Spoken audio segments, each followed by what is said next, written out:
vous êtes sur la chaîne de Suzanne. Nous allons parler de la pré-éclampsie. Sur ce sujet, nous allons donner la définition, les causes, les symptômes, les complications, le traitement et enfin la prévention. Nous allons parler un français terre à terre que tout le monde va comprendre. Les femmes enceintes, avez-vous déjà entendu parler de la pré-éclampsie? Toi qui es enceinte, toi qui désires être enceinte, toi qui as déjà été enceinte, as-tu déjà entendu parler de la pré-éclampsie?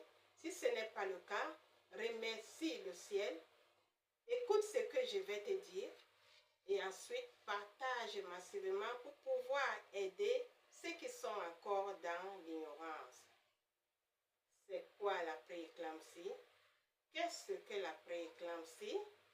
On l'a définit comme l'apparition de l'hypertension artérielle chez une femme enceinte avec l'élévation excessive d'albumine dans les urines. Elle survient au deuxième trimestre de la grossesse après la 20e semaine d'aménorrhée. On l'appelait avant la toxémie gravidique. Quelles sont les causes? Les causes restent encore inconnues. Cependant, je vais vous citer les facteurs à risque. Il y a les grossesses précoces.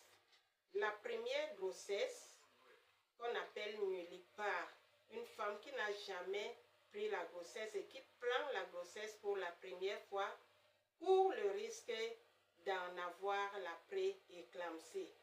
Il y a les grossesses multiples, comme les grossesses gémellaires, grossesses des triplés, etc. L'hypertension chronique, il y a les maladies des reins, l'obésité, le diabète, les grossesses tardives à plus de 35 ans d'âge, les antécédents de la pré-éclampsie. Vous avez eu la pré-éclampsie à une grossesse précédente, vous courez également le risque d'en avoir à la grossesse suivante. Les antécédents familiaux, votre mère, votre soeur, votre tante ou une cousine rapprochée qui a été victime de la pré-éclampsie, vous pouvez également courir également le risque d'en avoir. Il y a la procréation médicalement assistée avec don de sperme. La grossesse, je veux dire la procréation médicalement assistée avec don de sperme. Il y a également l'échange de partenaires sexuels entre la grossesse précédente et la grossesse en cours. Voilà les facteurs de risque de la pré-éclampsie. Nous allons passer aux symptômes. Quels sont les symptômes de la pré-éclampsie?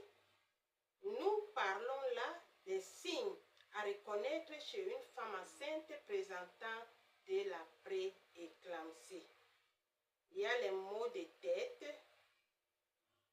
la vision floue, les confusions, nausées et vomissements. Il est à noter que toutes nausées et tout vomissement ne sont pas obligatoirement signes de la pré-éclampsie, mais n'empêche que ce soit des signes annonciateurs de la pré-éclampsie. Il y a la douleur à la partie supérieure droite de l'abdomen, du côté du foie. L'enflure au niveau du visage, vous laissant apparaître un visage bouffi. L'enflure également au niveau des mains, tout ceci pouvant entraîner une élévation supérieure du poids dépassant celle qu'on attend à une grossesse normale. Il y a la diminution des urines, la difficulté à respirer. Il y a la diminution de la fréquence urinaire. Donc, il y a diminution de la quantité des urines, diminution de la fréquence des urines. Il y a l'œdème des membres inférieurs prenant le godet, c'est-à-dire laissant un creux au toucher. Voilà les symptômes. Nous allons passer aux complications. Il y a les complications du côté de la mère et les complications du côté de l'enfant. Nous allons alors commencer par les complications du côté maternel. Il y a la coagulation du sang dans les petits vaisseaux, l'œdème aigu du poumon, insuffisance rénale aiguë, décollement de la rectine, décollement prématuré du placenta pouvant entraîner un accouchement prématuré, hématome rétroplacentaire. Nous allons voir ça dans les prochains sujets. Rupture hémorragique du foie. Accident vasculaire cérébral que nous appelons aussi AVC. Il y a l'éclampsie proprement dit due à l'hypertension intracrânienne. Et ensuite, il y a l'hémorragie cérébrale qui est souvent la cause principale des décès des mères. Nous allons passer aux complications du côté du fœtus. Je vais seulement citer quelques complications. Il y a la souffrance fœtale aiguë, le retard de croissance de l'enfant dans l'utérus. Pourquoi ce retard de croissance? C'est parce que le fœtus supporte mal l'hypertension de la maman et ceci l'empêche à bien évoluer dans l'utérus, ce qui peut entraîner une calcification du placenta, empêchant les échanges entre la mère et l'enfant. Et finalement, on se retrouve à une grossesse arrêtée. Et quand on parle de la grossesse arrêtée, on parle aussi de la mort du fœtus dans l'utérus. Donc le fœtus ne vit plus et s'entraîne la mort. Voilà les complications de la mère et les complications du côté de l'enfant. Nous allons passer au traitement.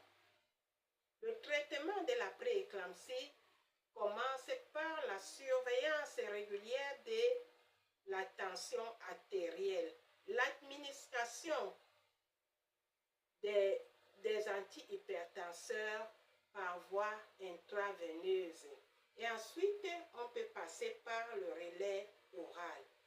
Il y a également l'administration des corticoïdes injectables, si nécessaire. En cas de prééclampsie sévère, c'est-à-dire d'une tension dépassant 160 sur 110, on peut également donner le sulfate de magnésium. Mais le traitement radical de la prééclampsie, c'est l'accouchement. Et comme on dit souvent, prévenir vaut mieux que guérir. Nous allons passer à la prévention. Comment prévenir la prééclampsie? La prévention de la prééclampsie est sur la surveillance mensuelle de la femme enceinte par la prise de la tension artérielle, la prise du poids et la recherche d'albumine dans les urines. Tout ceci pour pouvoir mettre en marche un traitement dès que possible. Voilà, vous connaissez déjà l'essentiel sur la prééclampsie. Mais si vous avez regardé cette vidéo jusqu'à la fin, ça veut dire que elle vous a vraiment plu. Alors, cliquez sur s'abonner à côté de la cloche là pour ne pas rater mes prochaines vidéos. Partagez aussi massivement et n'oubliez pas de laisser un like. Et si vous avez les commentaires, vous avez les questions à poser, n'hésitez pas de les écrire. Je vous souhaite bonne santé et à la prochaine vidéo. Bye bye.